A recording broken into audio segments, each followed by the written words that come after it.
방송에서 제공하는 투자 정보는 투자 판단에 대한 조언입니다. 방송에서 제공하는 주식의 가치, 가격 상승 및 가격 하락에 대해서는 방송사에서 보장하지 않습니다. 이 시각 헤드라인 뉴스입니다. 미국 제약사 화이자가 코로나19 백신의 세 번째 접종, 즉 부스터샷의 필요성을 논의하기 위해 FDA 등 정부 고위 관리들과 면담한다고 AP통신 등이 보도했습니다. 화이자 측은 백신 접종 6개월 뒤부터 면역 효과가 약해진다는 점에서 접종 후 6에서 12개월 안에 부스터샷을 맞아야 한다는 입장입니다. 올해 3분기 은행에서 대출받기가 한결 어려워질 전망입니다. 정부가 7월부터 은행권을 겨냥한 차주 단위 총부채 원리금 상환 비율을 규제하를 강화하면서 국내 은행들의 가계대출 심사가 더욱 깐깐해질 것으로 예상됩니다. 차량용 반도체 공급난이 내년까지 국내 자동차 산업에 영향을 미칠 것이라는 전망 속에 차량용 반도체 국산화를 위해 국내 파운드리 기업을 육성해야 한다는 목소리가 나왔습니다. 보고서에 따르면 한국은 정부 지원 정책과 자동차 업계 내재화 노력이 이어지고 있지만 대규모 투자가 필요한 파운드리 확대는 미비하다고 강조했습니다. 공정거래위원회는 휴원스 글로벌에 과징금 200만 원을 부과하고 휴원스 글로벌과 골프존 뉴딘홀딩스에 시정 명령을 내렸다고 밝혔습니다. 공정위에 따르면 휴원스 글로벌은 2016년 8월 지주회사로 전환한 후 금융업을 하는 이베스트 투자증권 주식 1,980주를 8개월간 보유해 법을 위반했습니다.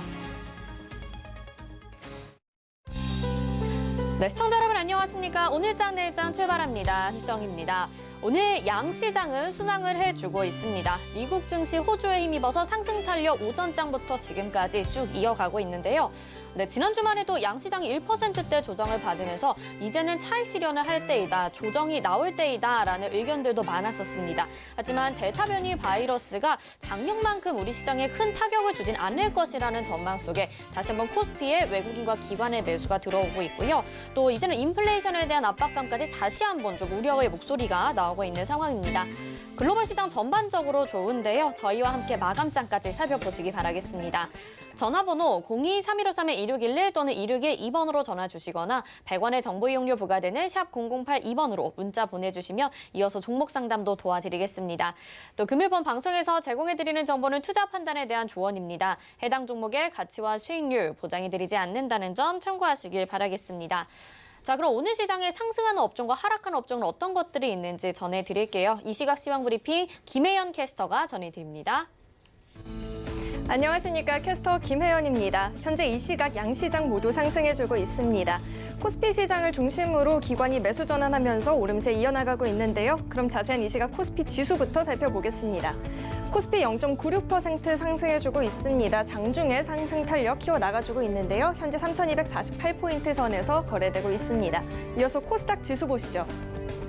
코스닥 지수 현재 0.66% 오른 1,035포인트 선에서 움직이고 있습니다. 이어서 수급 상황 살펴보도록 하겠습니다. 코스피 현재 기관과 외국인이 매수해주고 있습니다. 기관이 1,524억 원 매수하고 있고요. 외국인이 장중에 매수 전환했네요. 현재 152억 원 매수하고 있습니다. 개인 현재 1,586억 원 매도하고 있습니다. 이어서 코스닥의 수급 상황도 살펴보도록 하겠습니다. 기관과 외국인이 동반 매도에 나섰습니다. 기관이 672억 원 매도하고 있고요. 외국인은 1,023억 원 매도하고 있습니다. 개인이 홀로 매수해주고 있네요. 개인 1,827억 원 매수하고 있습니다. 다음으로는 특징적인 테마와 업종 살펴보도록 하겠습니다. 오늘 상승하는 업종 테마로는 금융주, 철강주, 조선주가 있고요. 하락하는 업종 테마로는 게임주, 화장품 관련주가 있습니다. 먼저 금융주부터 살펴보도록 하겠습니다. 오늘 금융주들 오름세 보여집니다. 지난 3월 고점 찍고 하락세 보였던 미국의 10년물 국채금리가 반등하면서 S&P 500, 은행업종 3.4% 넘는 상승폭 보였죠. 오늘 국내 금융주들도 반등에 나섰는데요. KB금융 현재 2%대 상승폭 보여집니다. 51,800원에 거래되고 있고요. 그 외에도 신한지주, 하나금융지주, 그 외 은행주들 모두 2%대 상승폭 보여지고 있습니다. 다음은 철강주 보겠습니다. 지난 5월 이후 중국의 열연 가격 조정으로 국내 철강 기업들에 대한 투자 심리에는 부정적인 영향이 있었는데요. 그래도 최근 글로벌 경기 회복으로 국내외 수요가 뒷받침되면서 원재료 가격 상승했죠. 철강 금액도 원활하게 전가가 되면서 실적 모멘텀 하반기까지 이어나갈 수 있다라는 긍정적인 시각들 나오고 있습니다. 현재 포스코 2.81% 오른 34만 7,500원에 거래되고 있고요. 현대제철 3%대 급등세 보여집니다. 53,600원에 거래되고 있습니다. 고려제강 현재 4% 넘는 급등세 보여집니다. 24,200원에 거래되고 있고요. 세아제강 1.43% 오른 106,500원에 거래되고 있습니다. 네, 이어서 조선주도 살펴보도록 하겠습니다. 조선주 오랜만에 동반 강세 보여지고 있습니다. 먼저 유가가 오르고 있죠. 오펙 회의도 계속해서 불확실성 커지면서 유가 계속해서 오름세 이어나가고 있고요. 또 미국의 원유 재고도 줄면서 조선주들 오름세 기록하고 있습니다. 한국 조선해양 2.81% 오른 12만 8천 원에 거래되고 있고요. 삼성중공업 리포트 나왔죠. 양호한 수주 성과 기록하고 있다라고 하는데요. 현재 2.6% 오른 6,720원에 거래되고 있습니다. 현대미포조선 현재 0.88% 소폭이지만 오름세 기록하고 있고요. 84,400원에 거래되고 있습니다. 네, 다음으로 하락하는 업종도 살펴보도록 하겠습니다. 네, 오늘 게임주 하락세 보여지고 있습니다. 펄어비스를 필두로 해서 중국 모바일 시장에 진출할 수 있다라는 기대가 커지고 있었는데요. 오늘은 조정을 받고 있습니다. NC소프트 현재 3%대 낙폭 보여집니다. 77만 2천 원에 거래되고 있고요. 연일 강세 흐름 이어갔던 카카오게임즈 오늘은 5%대 낙폭 보여집니다. 8만 100원에 거래되고 있고요. 펄어비스 역시 1%대 조정 받고 있습니다. 7만 9,400원에 거래되고 있습니다. 넥슨지티는 그래도 장중에 상승 전환했네요. 현재 1.11% 올랐네요. 13,700원에 거래되고 있습니다. 네, 다음 일부 화장품 관련주들이 오늘 약세 보여지고 있습니다. 개별 호재를 제외하고서는 일부 화장품 관련주들 오늘 조정받고 있는데요. 현재는 혼조 양상이 보여지고 있습니다. 아모레퍼시픽 장중에 상승 전환했습니다. 0.42% 소폭이지만 오름세 보여지고 있네요. 24만 500원에 거래되고 있고요. 한국화장품 강부학권입니다. 11,500원에 거래되고 있고요. 아이큐어 4만 600원에 거래되고 있고 0.98% 낙폭 보여집니다. 네, 그리고 오늘 수젠텍 살펴보도록 하겠습니다. 최근 델타 변이 바이러스 확산으로 인해서 진단키트주들의 흐름이 좋은데요. 수젠텍도 델타 변이 바이러스까지 진단이 가능한 코로나19 진단키트 영국에 등록을 완료했다라는 소식과 함께 오늘 강세 흐름 보여지고 있습니다. 현재 6.49% 급등세 보여지고요. 27,900원에 거래되고 있습니다. 네, 지금까지 특징적인 테마와 업종 살펴봤습니다. 네, 이 시각 시황 브리핑 전해드렸습니다. 오늘은 전반적으로 경기 민감주들의 상승세 보여지고 있고요. 이 밖에도 코로나19 진단키트와 같은 관련주들 살펴볼 수 있었습니다. 자세한 상황 알아보기 위해서 객장 상황 연결해 보겠습니다. 메리츠증권 강남금융센터 정영훈 과장 전화 연결돼 있습니다. 안녕하십니까? 네, 안녕하세요. 네, 오늘 코스피에서 매수세 들어오고 있는데요. 외국인들의 매수 물량은 좀 부족하지만 그래도 기관들이 열심히 매수를 해주고 있습니다. 객장 상황 먼저 들어볼까요? 네, 우선 이 시각 현재 수급 주체별 매수 상위 종목을 살펴보면 외국인 투자자들은 코스피 시장에서 SK텔레콤, 삼성전자, 금호석유 등을 순매수하고 있고요. 코스닥 시장에서는 셀트리온 헬스케어, 이그젝스, 슈온스 등을 순매수하고 있습니다. 기관 투자자들은 코스피 시장에서 기아, 삼성 SDI, LG전자 등을 순매수하고 있고요. 코스닥 시장에서는 엔젠바이오, 셀트리온 제약, 나스미디어 등을 순매수하고 있습니다. 오늘 전반적으로 이제 코스피 시장이 코스닥 시장보다 좀 강한 흐름이 좀 나타나고 있는데요. 외국인 투자자들은 코스피 시장과 더불어서 특히나 이제 선물 시장에서 공격적인 좀 순매수가 유입이 되면서 오늘 코스피 지수가 상대적으로 좀 강한 흐름을 좀 나타내고 있다라고 볼 수가 있겠습니다. 네, 주말을 지나고 나니까 뭔가 한 주 사이에 금방 또 분위기가 바뀐 듯한 느낌입니다. 오늘 시장 한마디 어떻게 정리해 볼 수 있을까요? 네, 아무래도 이제 지난주 금요일에 중국 정부에서 전격적으로 지준율 인하를 발표를 하면서 오늘 이제 국내 증시가 4거래일 만에 상승 전환에 지금 성공하는 모습이 좀 나타나고 있다. 보시면 될 것 같은데요. 특히나 이제 미증시 같은 경우에도 좀 연준의 통화정책 보고서 등을 통해서 경기에 대한 자신감을 좀 표명한 데 힘입어서 최고치를 재차 좀 경신하면서 마감했다는 점, 또한 채권 금리가 또 반등하면서 경기에 대한 경기 우려감이 좀 완화됐다는 점, 역시나 이러한 부분들이 오늘 국내 증시 좀 반등을 이끌고 있다. 있다라고 보시면 될 것 같습니다. 한마디로 지금 글로벌 시장이 지금 위험 선호가 재개가 되면서 오늘도 국내 시장을 보게 되면 철강이라든지 화학, 은행, 건설 이러한 대표적인 경기 민감주들이 오늘 강세의 흐름을 좀 보이고 있다는 점이 역시나 좀 시장이 지금 재차 이러한 경기 회복에 대한 경제 정상화에 대한 좀 기대감이 높아지고 있다라고 볼 수가 있겠습니다. 네, 다시 한번 경제 정상화에 대한 기대감으로 우리 움직이고 있는 시장입니다. 이번 한 주도 잘 흘러가길 기대를 해보겠습니다. 오늘 말씀 여기까지 듣겠습니다. 고맙습니다. 네, 고맙습니다. 네, 이 시각 객장의 정영훈 과장이었습니다. 이어서는요, 오늘장 이슈 알아봐야 될 것 같은데요. 한 주간 전략 챙겨드리겠습니다. 와이즈경제연구소의 차영조 소장 전화 연결돼 있습니다. 안녕하십니까?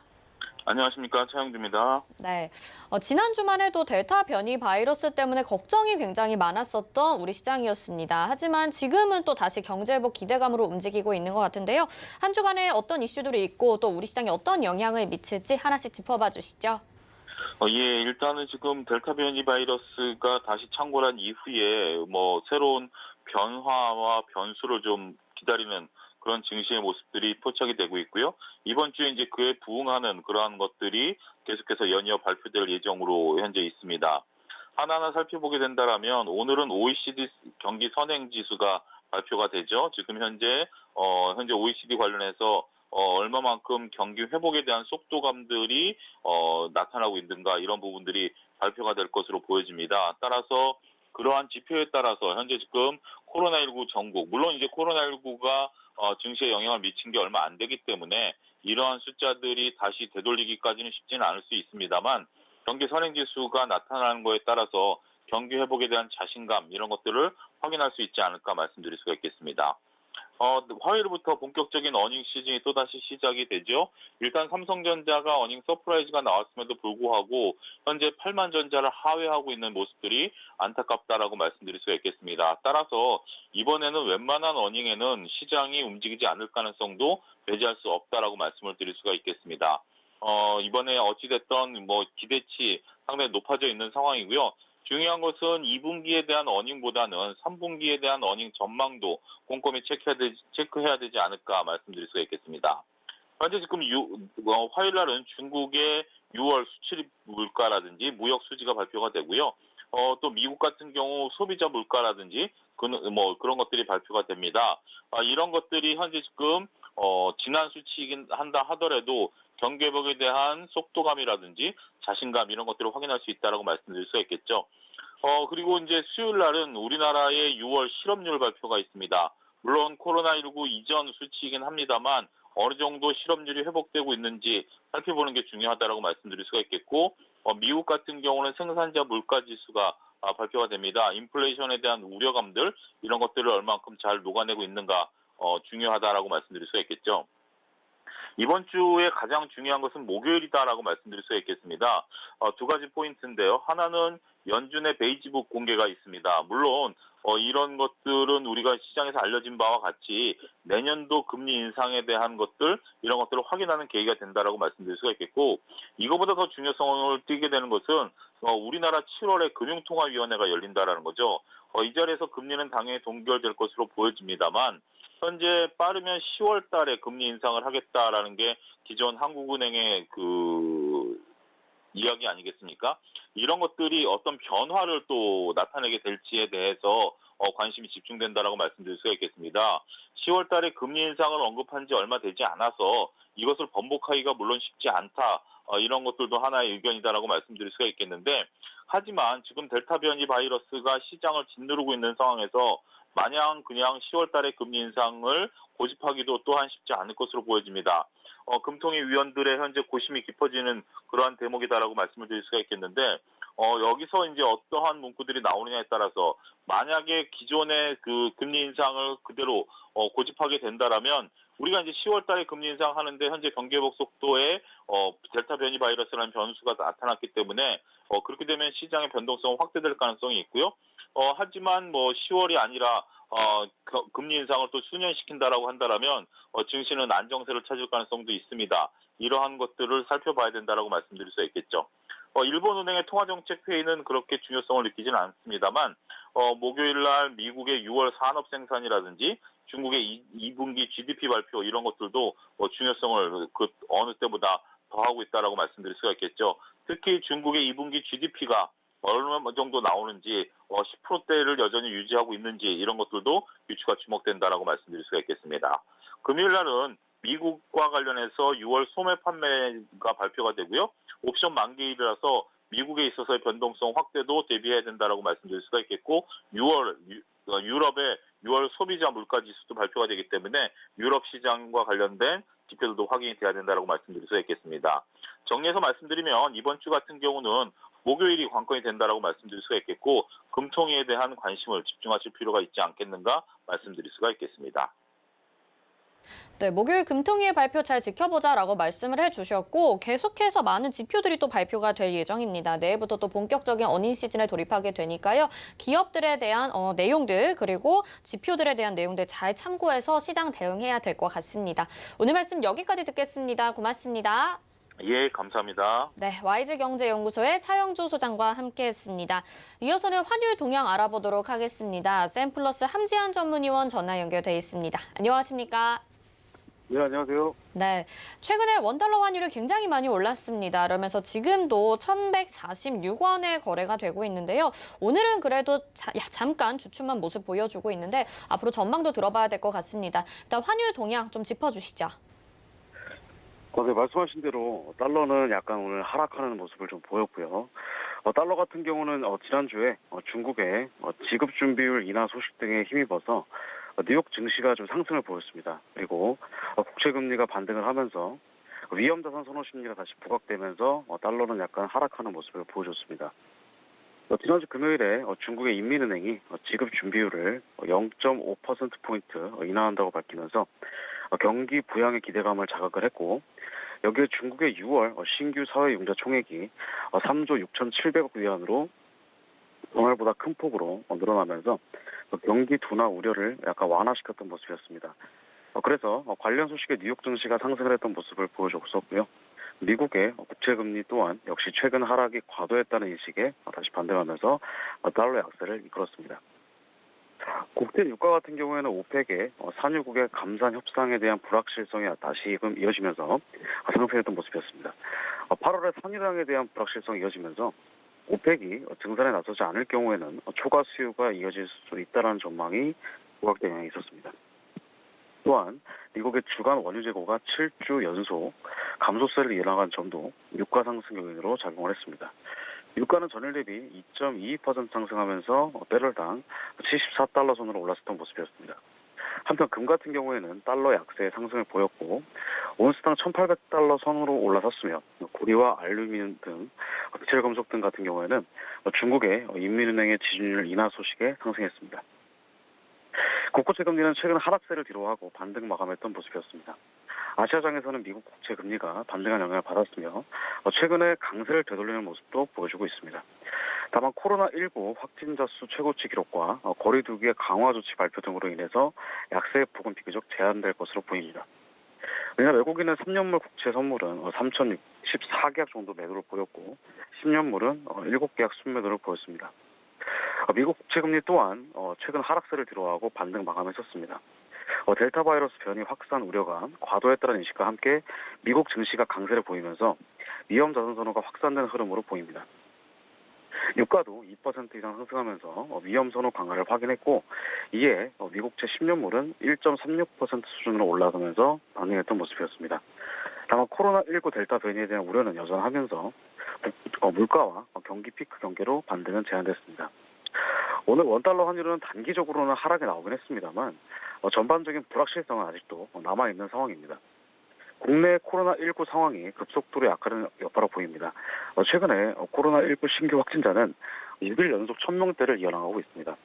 심지어 전날 0시부터 오후 6시까지 서울의 신규 확진자 수는 366명으로 역대 일요일 기준의 최다 기록을 넘어섰습니다. 3차 대유행이 한창이던 올해 1월 3일의 기록보다도 많은 수준입니다. 여기에 세계 경제의 회복세가 정점을 지나서는 분석이 나오면서 안전자산을 선호하는 영향이 강해졌습니다. 델타 변이 바이러스가 세계 경제에 충격을 줄 것이라는 전망도 원달러 환율에 장기적으로 봤을 땐 다시 상승 요인으로 작용하고 있습니다. 대외적으로는 미국의 주택시장 버블 재현 우려가 늘면서 중앙은행의 출구 전략 속도에 대한 불확실성이 높아졌다는 점도 달러의 추가 강세를 이끄는 요인이 되겠습니다. 네, 환율 강세 요인에 대해서 말씀을 해주셨습니다. 환율 동향 잘 체크하면서 시장 대응을 또 해야 될 것 같습니다. 오늘 말씀 여기까지 듣겠습니다. 고맙습니다. 감사합니다. 네, 이 시각 환율의 함지한 전문위원이었습니다. 자, 그리고 오늘장 내일장에서 이제 또 새롭게 선보이는 코너입니다. 여러분의 계좌를 복구해드리는 미스터 복구왕 시간인데요. 지금부터 함께 화면으로 만나보시죠.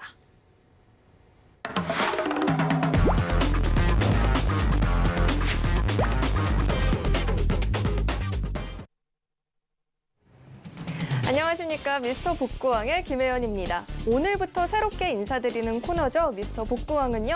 서울경제TV 밤방송 주유소에서 현재 8분의 전문위원님들께서 여러분들의 바닥난 계좌 복구시켜주고 계신데요.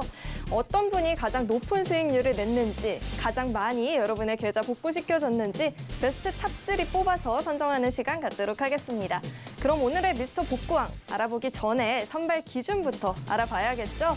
미스터 복구왕 선발 기준은요. 주유소 포트폴리오를 기준으로 하고 있습니다. 시청자의 바닥난 포트폴리오를 전문가의 추천주로 포트를 운영하게 되는데요. 제시된 손절가나 목표가 터치 시에 포트에서 제외하게 됩니다. 모든 전문가의 목표 금액은 5천만 원으로 동일합니다. 원금도 4,615만 2,455원으로 동일하게 되고요. 복구 금액으로 복구왕을 선정하게 되는데요. 복구 금액 산정 기준은 당일 오후 12시 30분을 기준으로 하고 있습니다. 네, 그럼 오늘의 미스터 복구왕 탑3 공개하도록 하겠습니다. 네, 3위 최충성 위원님께서 차지해 주셨습니다. 위원님 현재 수익금 175만 1,540원 달성해주고 계시고요. 복구 금액은 현재 총 4,790만 3,995원 달성해주고 계십니다. 네, 2위는요. 정재훈 위원님께서 차지해 주셨습니다. 위원님 현재 수익금 200만 1만 5,280원 달성해주고 계시고요. 복구 금액 4,849만 9,785원 달성해주고 계십니다. 네, 대망의 1위는요. 허반석 위원님께서 차지해 주셨습니다. 현재 굉장히 높은 수익금 달성해주고 계시네요. 262만 534원 달성해주고 계시고요. 복구 금액 현재 총 4,877만 2,989원 달성해주고 계십니다. 네, 그럼 2위를 차지한 정재훈 위원님의 포트폴리오 현황도 살펴보도록 하겠습니다. 네, 현재 포트폴리오는 오후 12시 30분을 기준으로 수익률 계산을 한 건데요. 한국전력과 엑세스바이오, 비트컴퓨터 현재 높은 수익률 달성하면서 포트에서 제외가 된 상황입니다. 오리온홀딩스 현재 3%대 조정 받고 있네요. 이어서 포트폴리오 마저 살펴보도록 하겠습니다. 네, 현대 엘리베이 현재 0.4% 조정받고 있고요. 한라홀딩스 12% 넘는 수익률 달성해주고 계십니다. 아난티 5%대 조정받고요. 보령제약 2%대 조정받고 있습니다. 네, 그럼 2위를 차지한 정재훈 위원님과 전화 연결하면서 자세한 이야기 들어보도록 하겠습니다. 네, 위원님 안녕하세요. 안녕하십니까, 정재훈입니다. 네, 위원님 오늘 포트 보니까 굉장히 긍정적인 수익률 달성해주고 계신데요. 그 중에서도 한라홀딩스 8거래일 만에 반등 나왔습니다. 단기적인 반등일까요? 어떨까요? 한라홀딩스가 반등이 좀 나와주고는 있는데요. 단기적으로 좀 볼만한 그런 기업은 아니에요. 단기적으로 좀 볼만한 기업은 아니고요. 길게 봐야 되는 그런 기업이고, 제가 판단하기에는 자동차 부품주 중엔 제일 쌉니다. 제일 싸게 평가를 받고 있는 그런 기업이다라고 좀 보시면 좋을 것 같고요. 그리고 가장 중요한 부분들이 버틸 수 있는 그런 부분들이냐 아니냐 이걸 생각을 해볼 필요성이 있을 것 같은데요. 올해 일단 실적이 좋아요. 올해 연간 기준으로 놓고 봤을 때에 1,200억대, 1,000억대 2016년도 이후에 1,000억대가 넘어간 실적이 없었어요. 충분히 좀 올라갈 수 있는 그런 상황들이고요. 배당 또한 마찬가지로 5%대의 배당을 좀 받죠. 은행 이자 한 3배, 4배 가까이 좀 된단 말이죠. 그리고 주당 자산 가치로 보더라도 이 기업은 계속적으로 좀 끌고 갈 만한 그런 기업이 아닌가라고 좀 판단이 됩니다. 그냥 계속 가져가시면 될 것 같고요. 빠졌을 때는 오히려 매수로 대응하는 그런 부분들이 좋지 않을까라고 좀 예상이 되고 있고요. 뭐 당분간 매도하고 싶은 생각은 없습니다. 오히려 빠지게 된다라면 지금 아마 10%의 비중으로 포트에 좀 들어가 있는 그런 상황들인데요. 비중을 더 늘리는 뭐 그런 전력이 좋지 않을까, 뭐 그렇게 좀 말씀을 드리도록 하겠습니다. 네, 위원님께서 한라홀딩스 단기적인 관점이 아니라 장기적인 시각으로 바라봐야겠다라는 진단해 주셨는데요. 혹시 그 외에도 포트에서 좀 더 AS 받아볼 만한 종목 있을까 전무님께서 의견 말씀해 주시면 굉장히 고마울 것 같은데요. AS를 해드릴 만한 게 뭐가 있을까 싶습니다. 오리온홀딩스가 있고 현대일리베이가 있고 아난티하고 보령제약 뭐 이렇게 있는 상황인데요. 우선 뭐 지금 보게 되면 아난티가 좀 제일 궁금해하시지 않을까라고 좀 생각을 하고 있는데요. 아난티를 보게 되면 수익이 좀 제법 났는데 팔지를 않았어요. 팔지를 않은 그런 상황에서 다시 또 주가가 밀려 내려오는 그런 모습들을 좀 보였는데 북한 쪽에 있어서 대북의 이슈로 좀 볼 필요성이 있을 것 같아요. 그리고 이 부분들이 아마 올해는 조금 더 이어지는 뭐 그런 모습들을 좀 보이지 않을까라고 좀 생각을 하고 있는데요. 아마 매수 단가가 10,000원 정도의 매수가 좀 되어 있을 거예요. 근데 지금 아마 손실률로 따져보면 한 6% 정도 좀 될 것 같은데요. 그냥 61선짜리 때는 좀 지지를 해주고 있는 그런 모습들이고, 한동안 여기서 V자로 좀 반등이 나온다, 뭐 이런 부분들보다도 일정한 부분들, 뭐 한 10,000원대 초반 자리에서 박스 번역에서 좀 진행되지 않을까 싶습니다. 그렇기 때문에 급하게 좀 볼 필요는 없다, 그 부분 좀 말씀을 드리도록 하겠고요. 뭐 추가적으로 상승이 좀 나오게 된다라면 뭐 비중을 축소했다가 뭐 다시 되받는 뭐 그런 전략을 좀 세워도 좋지 않을까라고 좀 말씀을 드리도록 하겠고요. 그다음에 오리온홀딩스도 있어요. 오리온홀딩스 같은 경우는 뭐 사실 작년부터 좀 말씀을 드렸던 그런 기업인데 올해 연초에 포트를 좀 꾸리면서 아마 17,000원짜리대에서 매수가 좀 됐을 거예요. 17,000원 아마 50원짜리대에서 매수가 된 부분들을 기억을 하고 있는데요. 아무래도 이 4월 달에 아마 매수가 된 부분들이 아닌가 싶습니다. 근데 뭐 크게 뭐 문제가 될 부분들은 없을 것 같아요. 오리온홀딩스도 마찬가지로 중국 쪽에서 좀 잘 나가요. 중국 쪽에 좀 잘 나가는 그런 모습들이고, 배당 또한 마찬가지로 5% 가까이 좀 받고 있는 그런 상황들이고요. 월봉 차트를 보게 되면 이제 바닥 번역에서 3개월째 조정을 받고 있는 그런 상황들이기 때문에 뭐 지금 구간에서는 매수로 좀 봐도 좋지 않을까. 그리고 이 종목과 마찬가지로 단기적으로 좀 보는 뭐 그런 부분들은 아닙니다. 그렇기 때문에 오늘 좀 제법 뭐 반등이 좀 나와주고 있는데 매물사는 조금 더 진행돼야 되지 않을까 싶어요. 17,000원이 자리대가 지지가 됐다가 이탈이 돼버렸기 때문에 이 17,000원 자리대가 좀 저항 라인대로 좀 볼 수가 있는데, 이 종목도 상황을 봐서 비중을 조금 늘리는 그런 전략을 좀 세우는 게 어떨까, 그렇게 좀 말씀을 드리도록 하겠고요. 아마 내일 저녁에 주유소 출연이 있을 거예요. 그때 자세한 전략을 좀 말씀을 드리도록 하겠고요. 그다음에 현대일리베이도 좀 말씀을 드려야 될 것 같은데요. 현대일리베이 같은 경우도 5만원대 초반에 매수가 되어 있을 거예요. 54,000원 자리대에서 매수 편입이 좀 된 걸로 기억을 하고 있습니다. 아마 이것도 마찬가지로 5월 달에 편입이 됐던 그런 부분들인데, 수익이 났다가 다시 제자리로 내려왔어요. 근데 이 기업을 좀 말씀을 드렸던 부분들이 대북 쪽에 있어서의 이슈적인 측면, 그리고 정부 정책적인 그런 부분들이 있어요. 그리고 엘리베이터 승강기 교체, 이 법안이 좀 바뀌는 그런 모습들을 보였기 때문에 노후 승강기에 대한 교체 수요가 늘어날 수 있는 그런 사항들이거든요. 그렇기 때문에 충분히 좀 수혜를 받을 수 있다, 그렇게 좀 생각을 하시면 좋을 것 같고요. 실적이나 뭐 이런 부분들을 보더라도 연간 기준으로 봐도 2016년도에 1,800억대를 기록하고 난 이후에 19년도 때, 20년도 조금씩 늘어나는 그런 모습을 보이고 있죠.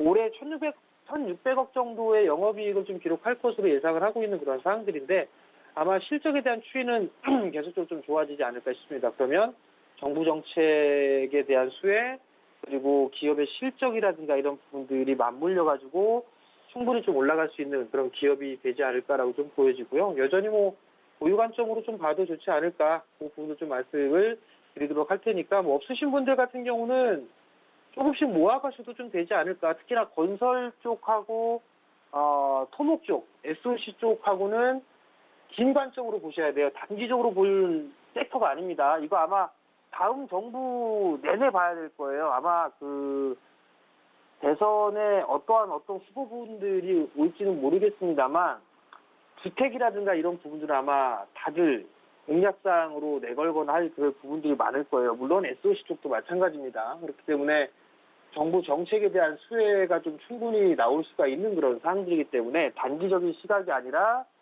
일단 1년 이상 끌고 간다라는 그런 전략으로 보게 된다라면 충분히 좀 매수를 할 수 있을 만한 그런 기업이니까 꼭 좀 참고를 하시고, 없으신 분들 같은 경우는 SOC 쪽이라든가 건설 쪽이라든가 이거 꼭 조정 시에는 한 종목은 무조건 갖고 계셔야 된다라는 거, 그거 다시 한번 좀 강조를 드리도록 하겠습니다.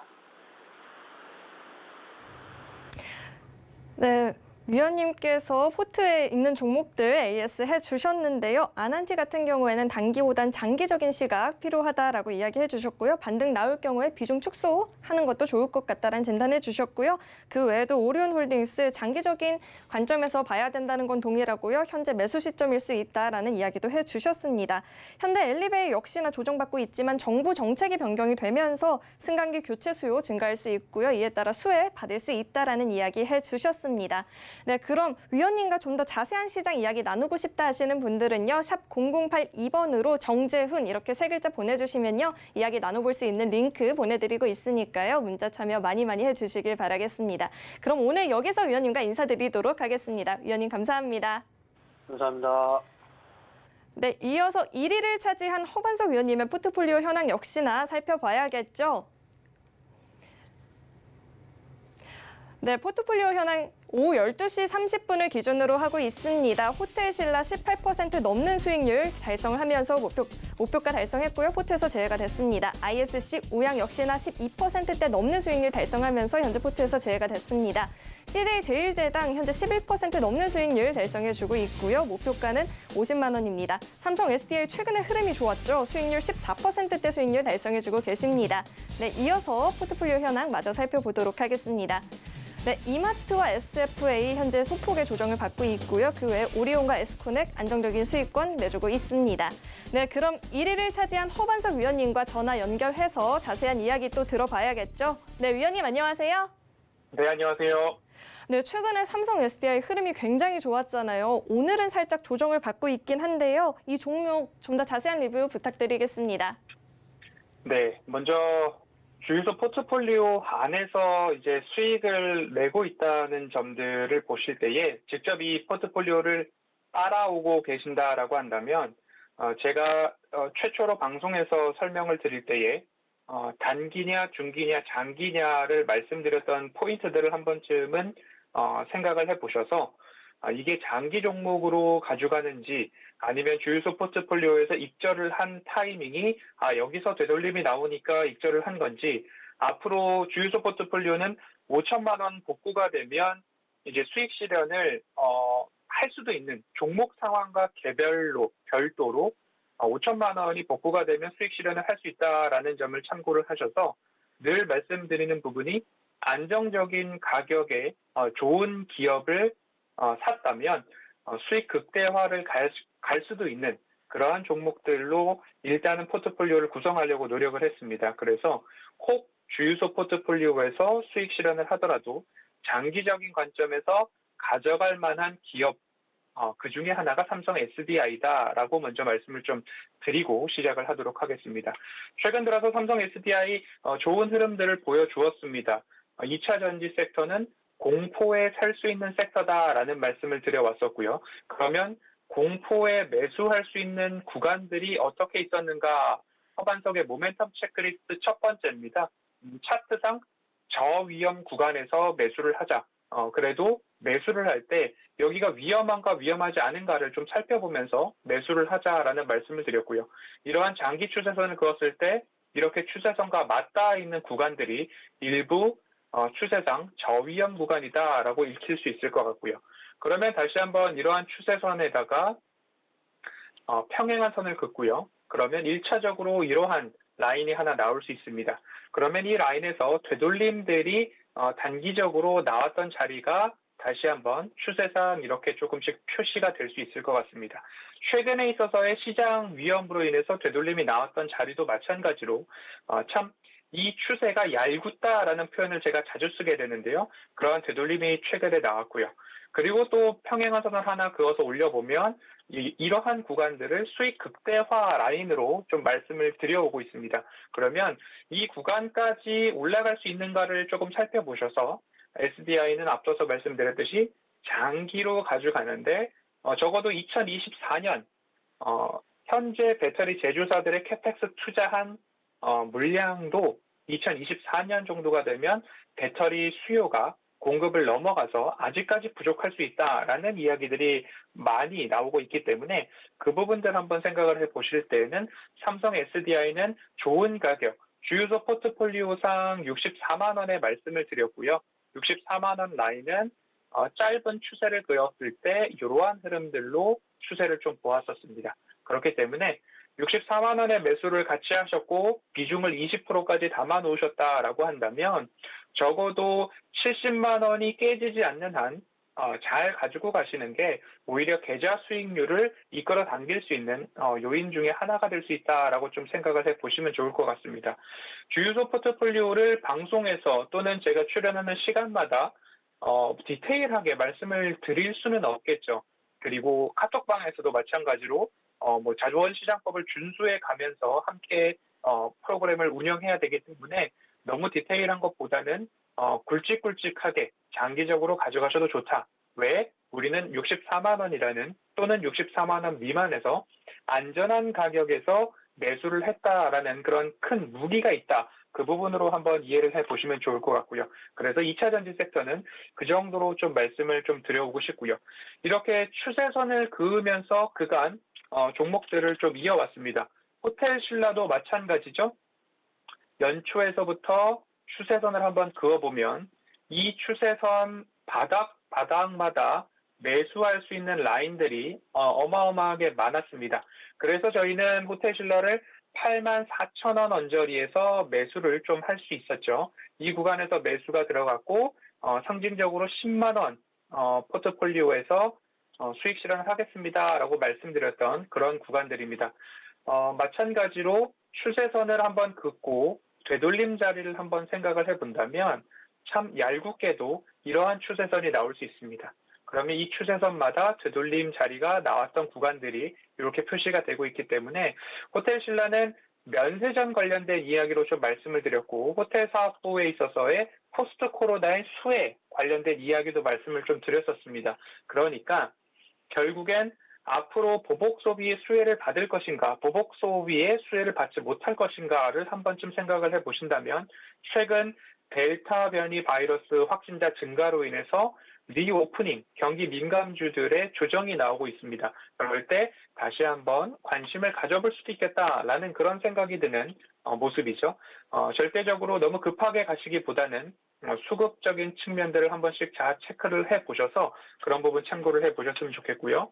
두 번째 종목으로는 반도체 후공정 테스트 소켓을 제조하는 ISC였습니다. 마찬가지로 이러한 추세선을 그어본다라고 한다면 이렇게 추세 바닥에서 상승해주고 있는 모습들을 살펴볼 수 있고요.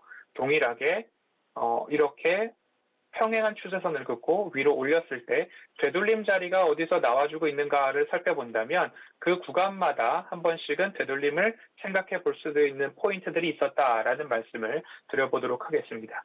그리고 하나 더 보면 우양이라는 종목도 함께 살펴봤었죠. HMR 중에서 핫도그 공장을 운영하고 있고 그 공장 가동률이 너무 높아서 100%를 육박하고 있어서 신규 공장 증설에 들어갔고 그 증설에 대한 수혜도 입을 수 있다라는 말씀을 드려왔습니다. 단기적으로 조금 슈팅이 나왔던 구간이라서 포트폴리오에서는 수익 실현을 좀 했는데요. 마찬가지로 차트상 저위험 구간에서 매수를 한다라고 한다면 가격적으로 안전한 가격, 안전한 구간에서 매수를 할 수 있다라는 부분이고요. 짧게는 되돌림 자리에서 매도를 해 나갈 수도 있는 구간이지만 조금 더 길게 본다면 수익 극대화 라인, 세 번째 최상단에 있는 라인에서 매도를 할 수도 있겠다라는 기대감이 있는 그러한 기업입니다. 그런 부분들을 좀 체크를 하셔서 단기적으로 대응하실 기업들은 단기적으로 조금 대응을 하시고 장기적으로 대응을 할 수 있다, 해볼 만하다라는 종목들은 추세선을 최저점, 그리고 중기 되돌림, 그리고 최상단의 수익 극대화 라인, 저는 이렇게 구분을 하고 있기 때문에 이 라인들을 조금 챙겨서 보시면 좋겠다라는 말씀 방송에서 누누이 알려드리고 있습니다.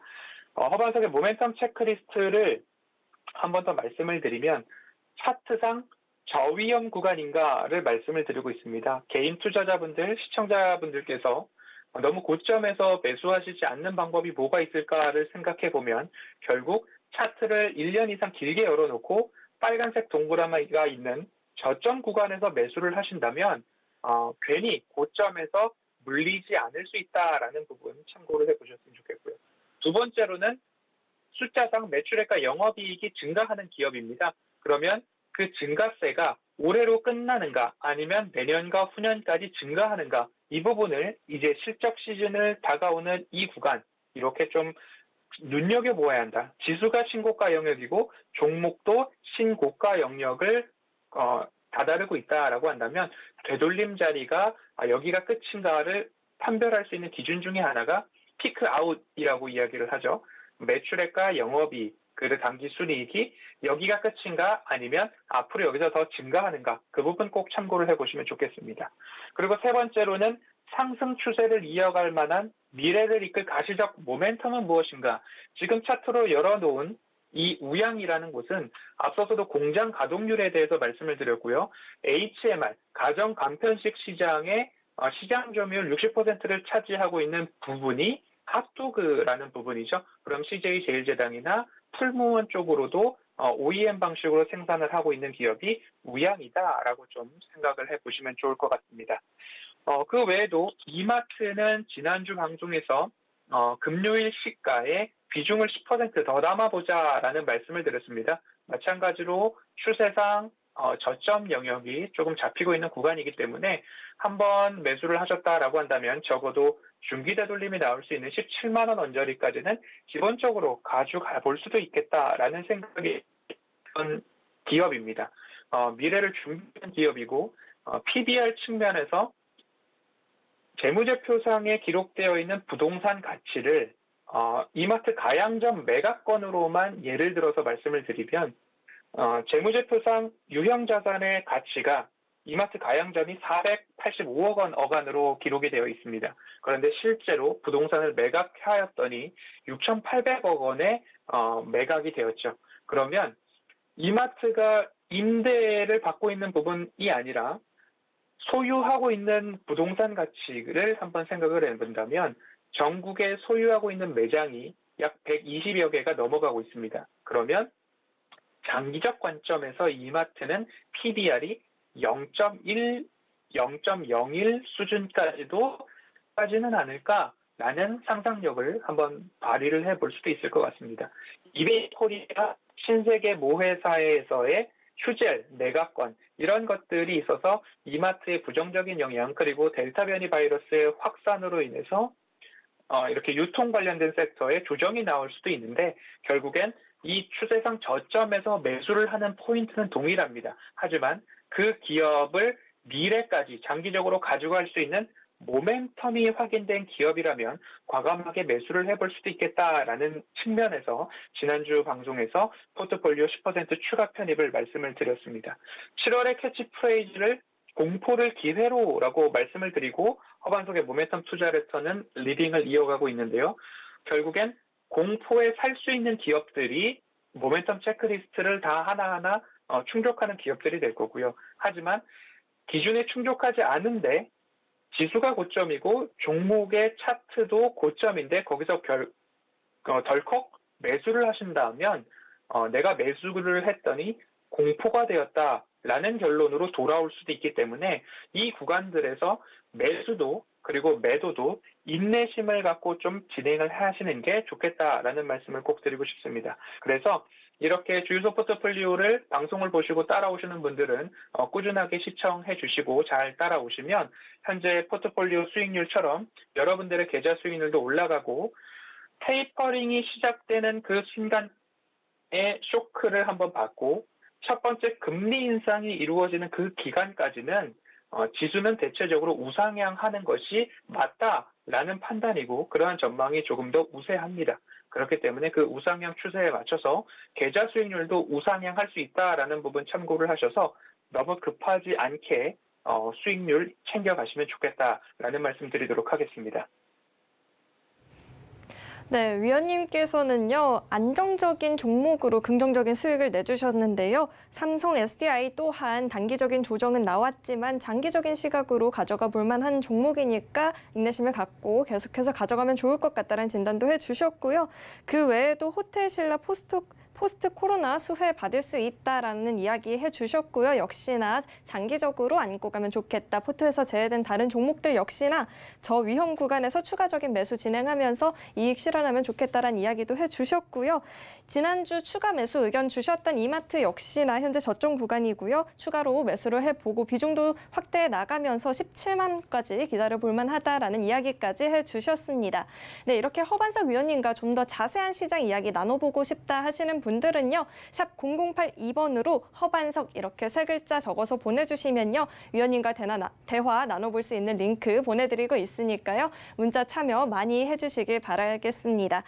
네, 이렇게 오늘의 미스터 복구왕 알아보았습니다. 오늘 저녁 8시에 주유소에서 또 위원님들께서 어떤 종목들을 가지고 포트를 구성하실지 시청해보면 좋을 것 같고요. 그럼 내일의 미스터 복구왕은 누가 될지 기대해 보면서요. 지금까지 미스터 복구왕이었습니다.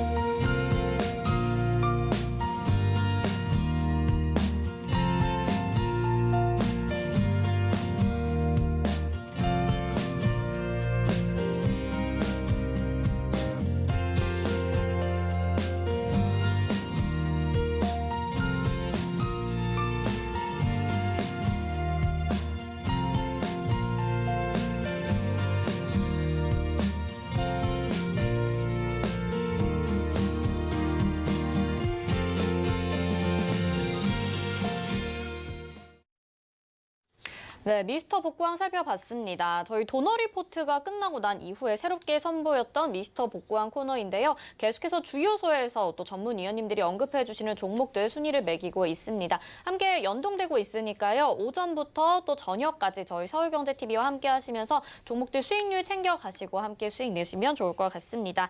자, 그리고 저희 오늘장 내일장 준비한 소식 여기까지고요. 잠시 후 마감이반 60분의 승부에서는 여러분의 종목 고민 도와드릴 예정입니다. 전화번호는 02-3153-2611 또는 2612번이고요. 문자는 100원의 정보 이용료 부과되는 샵 0082번으로 종목명 매수가 비중 보내주시면 이어서 종목 상담 도와드릴 예정이니까요. 쉬는 시간에 많이 보내주시길 바라겠습니다. 금일본 방송에서 제공해드리는 정보는 투자 판단에 대한 조언입니다. 해당 종목의 가치와 수익률 보장해드리지 않는다는 점 참고하시길 바라겠습니다. 오늘장 내일장 여기서 마치고요. 잠시 후 마감이반 60분의 승부로 다시 돌아오겠습니다.